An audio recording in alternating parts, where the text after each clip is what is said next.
All right, time now to check in with Haley Wooden with Business in Vancouver. And we're starting off with some news from TransCanada about a new pipeline that they're hoping to build. What can you tell us about this?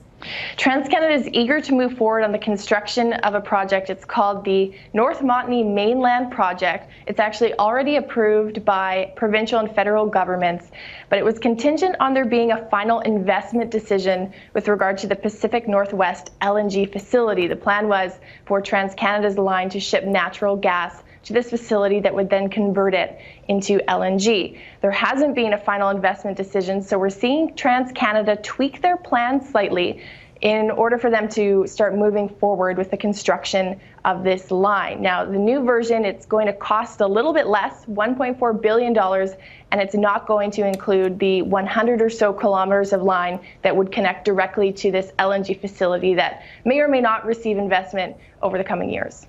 So, Haley, what could this mean for the region? It's an interesting one. We've, over the past number of years, seen there be some hesitancy toward investing in LNG, but when it comes to the Montney region, it is a world-class asset, and a lot of drillers and people with wells are noticing that they're actually quite favorable and they're seeing positive results. So while this pipeline's not actually going to be shipping BC LNG, it is favorable to have investment going to the region, and as it's constructed over the past number of years, it'll of course create jobs and have economic benefits. All right. And in other news today, we're learning that Donald Trump is not nearly as rich as maybe he touts sometimes. Bill Gates at the top of that list in terms of richest person in the world.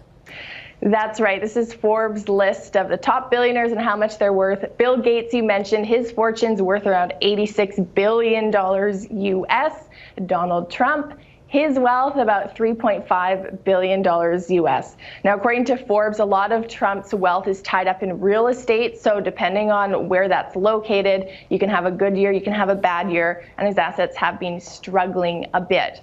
Now, overall, this is actually a record year for this list. For the first time, there are more than 2,000 billionaires on it. That number has grown 13% year over year, and their overall net worth has jumped 18% to $7.67 trillion US. So it's hard to say that $3.5 billion, what Trump has, is not a lot of money. When you put it in perspective, it is just a fraction of what some individuals on the list have.